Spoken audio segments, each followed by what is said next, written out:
But here's the thing. Here's what I did from a recruiting standpoint that absolutely changed my life. Because I went out there, beating the streets, shaking hands, meeting people, doing all the stuff that nobody likes to do.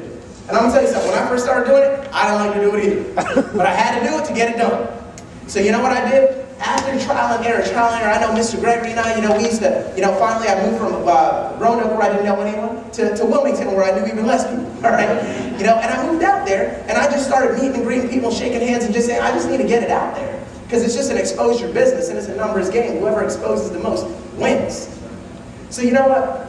One of the things that what I ended up doing is I ended up cultivating and kind of creating my style. Because see, when you get in this business, most of the time when you're starting off, you're really just trying to find your voice. Am I right about it? You find out, look, what do I need to say that feels most like my personality? And you know what I came to find out? I came to find out that I didn't like convincing people. Who here likes convincing people? I don't like having, it just takes so much energy. It takes so much out of you to, call someone up and say, man, you really should do this. Oh my God, you'd be so good at it. Oh, you don't want to? Okay, you want to think about it? When you want me to call you back? Everybody say, weak. Weak. Oh, God, that's so weak. And you know what's amazing? I call it, you guys remember the movie Jerry Maguire? Yes. What's the line everyone remembers from Jerry Maguire? Let me hear it. Show me the money. See, we all remember that line, but a lot of us don't remember the context of where it came from. See, what happened was Jerry Maguire, we got this football player, he's from Arizona State, that's Cuba Gooding Jr., and Jerry Maguire's over there, he's trying to get this guy as his client, keeping and all that, and, so Jerry Maguire's being all weak, and Cuba Gooding Jr. is like, hey, listen, if you watch the scene, Cuba Gooding Jr. is walking through his house and saying, Jerry, my house is falling apart, I got ants here, this room's flooded, we're having financial problems, just like all the people you're trying to expose to this business. They got problems, y'all, and prepaid legal's a solution. And they got this, and he's got all this strong and saying, listen, if you want to get me, here's what you need to do. You need to say, show me the money, show me the money.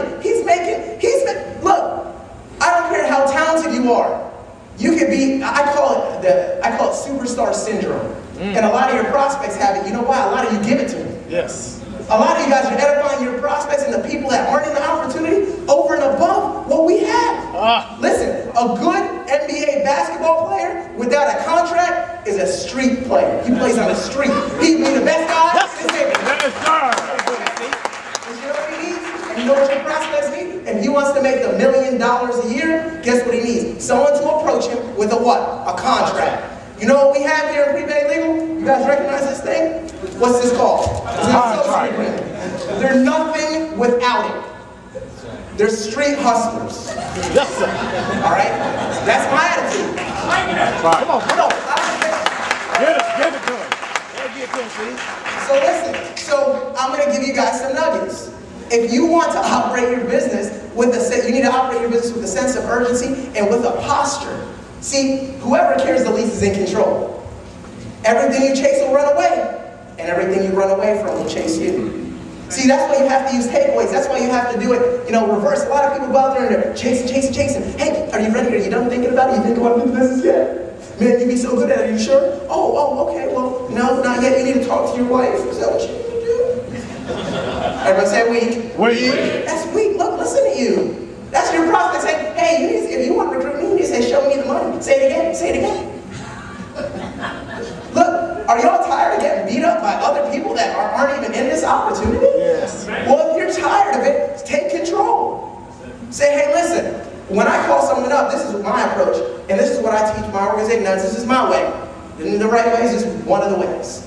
But I tell my people to not promise them anything. Treat this like a corporation, because it is. This is a multi-million-dollar business. If you work for a really great company right here, like I heard SAS Corporation, that's a pretty good company to work for, I guess. As far as the job goes, I guess it's a good job. But you know something? If you were making $200,000, $300,000 a year with that company, would you be calling up everyone saying, oh my God, I just got hooked up with the greatest company in the world. I'm making 6 figures. It's so great. Great future, great benefits. Man, you need to do this. Wait, you want to do it? Okay. Well, you're not sure you need to think? Okay. Well, will you be really good at it? Are you sure? Because if you want, I can start you tomorrow. Does that even sound legit? If you work with a huge company, the best thing you could do is hook them up with an interview. That's it. So that's how I operate my business. I have everyone that I talk to say, listen, when I call you up and say, look, I can't promise you anything, but I just hooked up with this New York Stock Exchange company. They're doing a ton of expanding in the area, and they're looking for some people. Now, I can't promise you anything, but I do happen to know one of the top guys within this company, and maybe if you're lucky, I can maybe get them on the phone with you. But before you do, you're going to want to know a little bit about it, because I don't want you sounding stupid in front of this guy. I don't want to ruin your shots because you want to impress him. Are y'all with me? See, I always put the prospect in the seat that they need to impress the expert. See, a lot of times we get in this business, and the key to recruiting is when trust and credibility meet. So you can't be the trust and the credibility. Be the trust, because it's the people you know. Let someone else be the credibility. And that's what when I started doing that, all of a sudden, everything started to change. All of a sudden, the calls that I got, I used to have my team call me and say, hey, listen, Cesar, this guy's, he's on the fence. Can you sell him? Can you get him in? Can you say some golden nugget that'll get him to want to do it? And I put him on the phone. I say, hey, listen, man, I understand you're taking a look at our opportunity. Look, first things first, with what we're doing, we do it a lot different than the average person. And I need to know a little bit about you if we're going to consider allowing you to work with our company. There you go.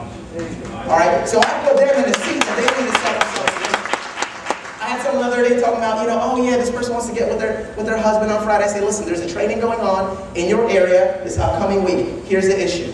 All right, if I'm going to work with you and I'm going to train you, all right, I don't have time to recruit people on a one-on-one basis and to train them. See, we've got an event in that area, so let me ask you a question. If a big company was moving into town and they were going to have an open training, all right, well, we could get a whole bunch of people in that area to go to that one event, do one training, and teach them all.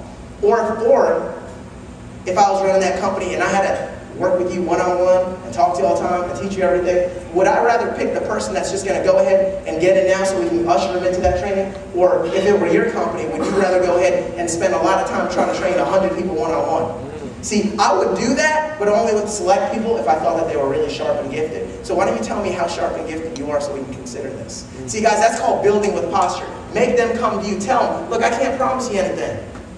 You may or may not even qualify. Best thing I can do is expose you to some information. If you like what you see, maybe I can introduce you to someone. They'd have more of a decision-making process. Will that help?